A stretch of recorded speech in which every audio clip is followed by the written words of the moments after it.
Are Derby ever going to lose? 5 in a row, 3 points away from the automatic promotion places as Wycombe head to Pride Park this weekend. Let's take a look at the fixture and see, do we think Derby can win again?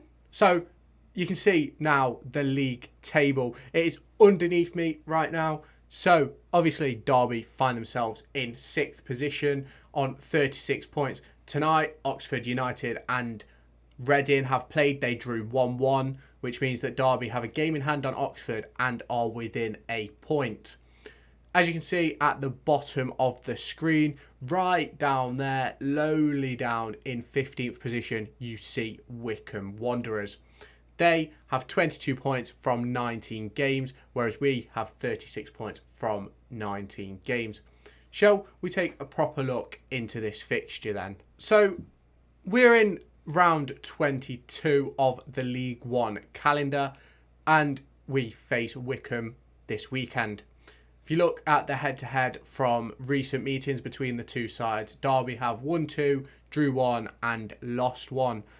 I'd put Derby as heavy favourites going into this game. You only have to look at the recent performances Derby have put in and the goals they have scored, the wins they have won. It's massively, massively important that Derby try and continue that form.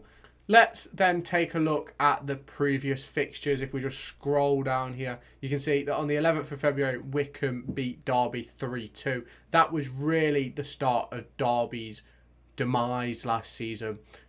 They never really hit top gear again after that. I think that was the end of the league unbeaten run, which was about 19 games. And that was a game which was costly for us at the back end of last season. Obviously, when Wycombe came to Pride Park, Derby won 2-1. That was just a few days before Paul Warne replaced Liam Rossini. And then you obviously have the 2021 season where Derby won 2-1.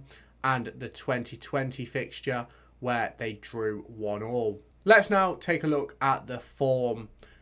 As you can see, Derby go into this game with 4 wins and a loss in their past 5 in all competitions. But if we're going just off league form, they've won 5-5. Wycombe, their form in all competitions doesn't look too fantastic, does it? Just 1 win against Fulham under 21s in that 5-game period. It is not something that they want to carry on. Obviously, their form is not something which they want to keep going, so this weekend could be a turning point for them. Away from home in a big stadium where they can get their away fans going. Not quite sure how many are coming, but it will be interesting to see if Wycombe can pack out the away end at Pride Park Stadium. Obviously, their previous results don't look very hopeful for their fans, so can I see many coming? Not really, but let's hope they bring a good chunk down so there can be a good atmosphere at the game this weekend. Let's now take a look at Matt Bloomfield, the Wycombe Wanderers manager. He has managed 43 games, winning 16, drawing 9 and losing 18. He had a difficult job to do. He overtook Gareth Ainsworth, who had been there for a really long period of time. He took Wycombe to the Championship. Obviously, I believe they came straight back down, but he got them up, and Matt Bloomfield has now got to take the reins after Ainsworth moved on in February. Obviously, not going so well this season, but Wycombe are now more where I believe that they should be. They're not a huge club. They don't have massive amounts of money. Mid-table League One, for me, if I was a Wycombe fan, I'd be happy. Obviously, their style of football under Ainsworth wasn't amazing, but it got them results. I'm not quite sure how they play now under Matt Bloomfield, but I'm interested to see this weekend when they come to Pride Park. Obviously, Matt Bloomfield played a large majority of his career at Wycombe Wanderers, playing 361 games, scoring 21 goals. If we look down here, he has a 37% win percentage as Wycombe manager with a 1.3 points per game return, and his win percentage at Colchester was 33% with a 1.2 points return. Let's now take a look at some danger men for Wycombe Wanderers. Obviously not doing amazingly in League One this season, but let's take a look at the players that they have. Obviously, you can see across the top of all the charts, you have Luke Lehigh. 5 goals, 4 assists. He's a danger man. You can just point him out straight away just from his contributions. He's someone that we've got to shut down.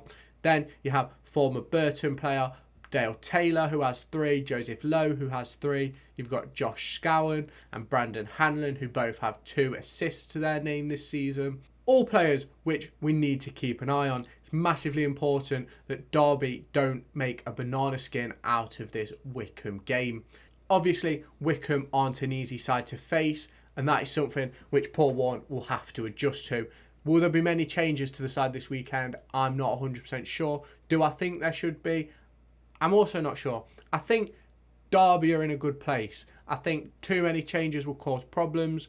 But shall we now take a look into Derby's squad, what I think they're going to do. As I'm recording this, we haven't yet heard from Paul Warne, so this will purely be my opinion and not based on anything said in the press conference. So we come to the end of this match day preview, and let's have a team prediction and a score prediction heading into this big fixture at Pride Park Stadium.